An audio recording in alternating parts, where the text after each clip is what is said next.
but we're not willing to talk about taking the political beating of actually moving towards public safety by creating a driver's license that denotes illegal status. A lot of people are wondering about that, and this is getting a lot of attention. I know the look. I'm done. Thank you, Mr. Chair. All right.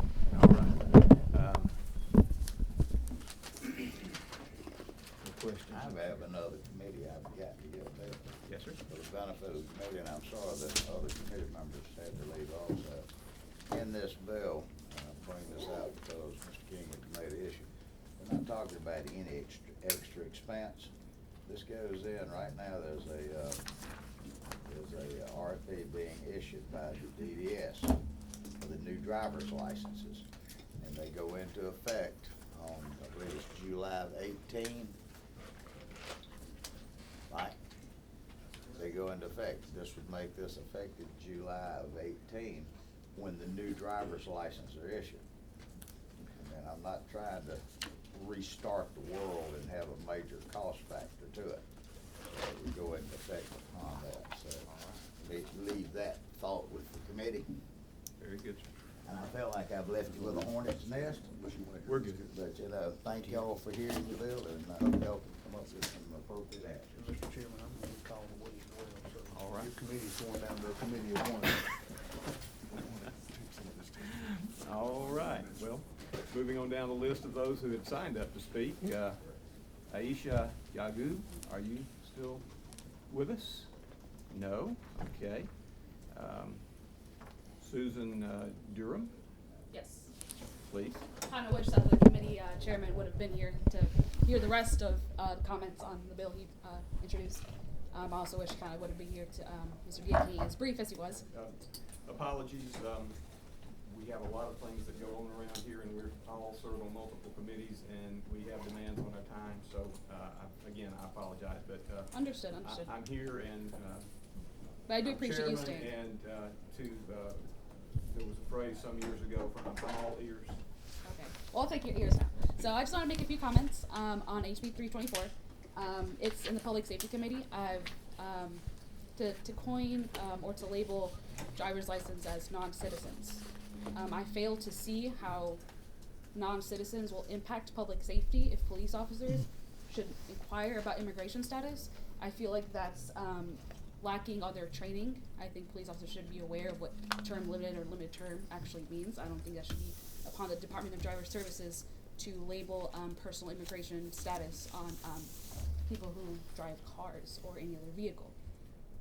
Another issue that was presented was voter fraud and voter registration. There is no evidence of voter fraud in the state of Georgia, where an undocumented immigrant may have presented a voter ID.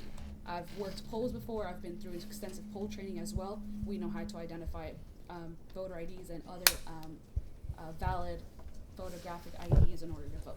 That's also covered extensively pretty well in the trainings. As far as for gun licenses, earlier representative also brought that up. They also go through background checks. Well, they will cover if you're a citizen or not.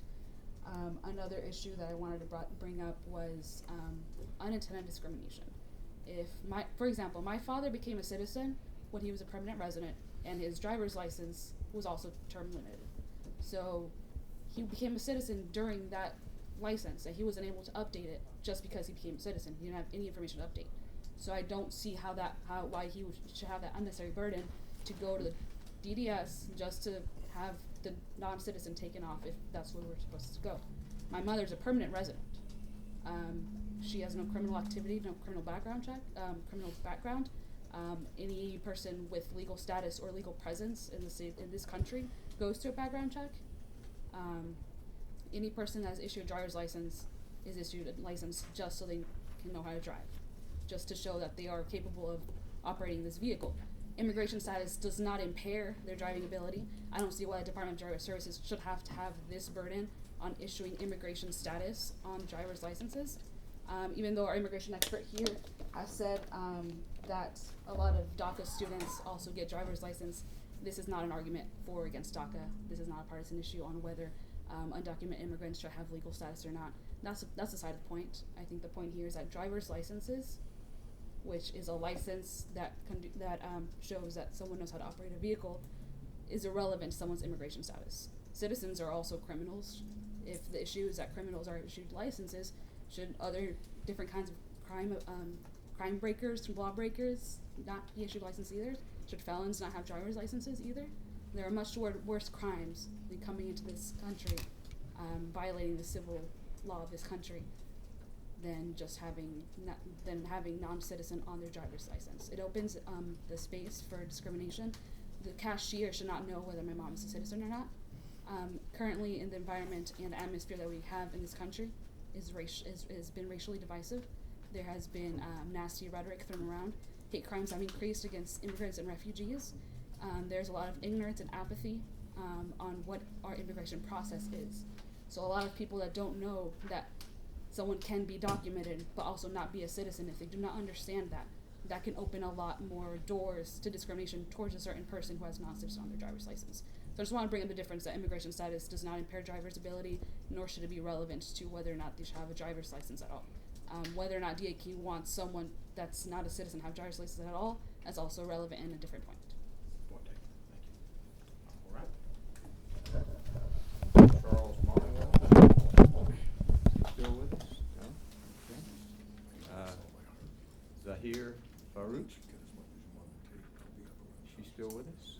No? Okay. Pat Cambia.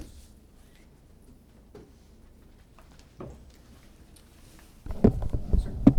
Just have a couple comments. Go ahead, please.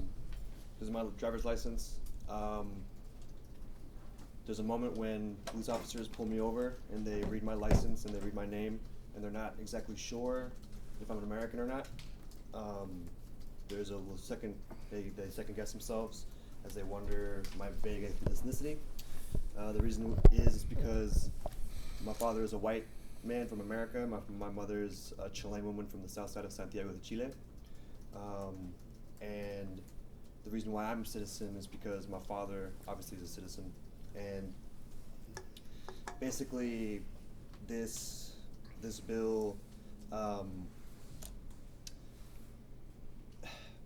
it has nothing to do, I believe, with what is set out to do to fix, which is a public safety issue, which is being, they say that it's voter fraud and terrorism are the two reasons why this bill needs to be passed.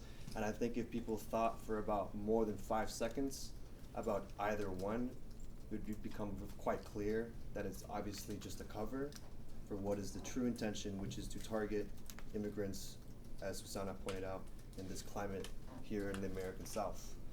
If asking for somebody's license is a defense point, a barrier for terrorist attacks to be unleashed, then quite clearly that's an utter failure of our counterterrorism tactics. Is if an attack has been plotted and carried out so thoroughly to the point where the only thing that would stop it is if a police officer happens to ID the person and discover that they're not a citizen, to then jump to the conclusion that there's a terrorist attack, that doesn't make any sense whatsoever. That has nothing to do with what combating terrorism should be about. Much less look at the actual root causes of it, which we don't do, the same way we don't do with immigration. I lived in Mexico for 3 years because my father was a manager at a company called Citrico, which sold lemons. It bought out lemon farms in the countryside in Mexico as a result of NAFTA. Post-NAFTA in Mexico, the rate of homelessness skyrocketed nearly the same rate as the rate of billionaires increased. This inequality, this devastation to the Mexican economy is what caused the most recent immigration wave of the 21st century. But this bill has nothing to do with the root causes. It only has to do with policing immigrants, over-policing, and subjecting them to more open forms and outright forms of discrimination. I've been with my mother as we have gone to the store, and managers have followed her around, assuming that she's gonna steal something because of the way she looks and the way she speaks English, only to discover that she's a citizen and a tax-paying property owner, and then they back off. I've seen the way police officers pull over my mother and the look on their faces as they question my mother whether or not she's has lawful status, and the looks on their faces when they discover that she is a citizen. I think it's very obvious that this bill has racial overtones and that there's a narrative at play right here of what kind of state the state of Georgia is projecting itself to be, whether or not it's one that targets immigrants or one that does not.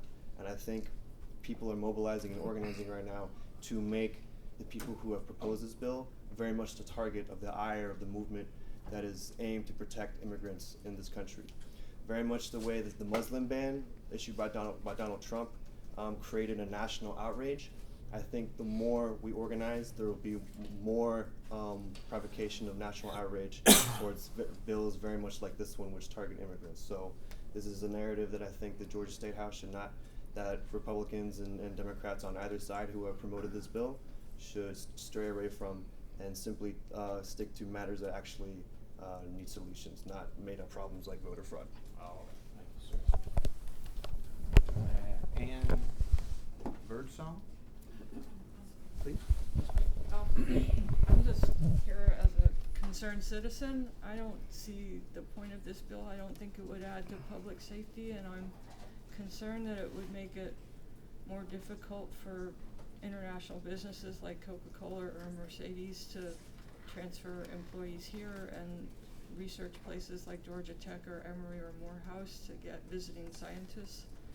And I think it's discriminatory, and it doesn't help anything. It would cost a lot of money to change things over and implement. So I think we should not do it.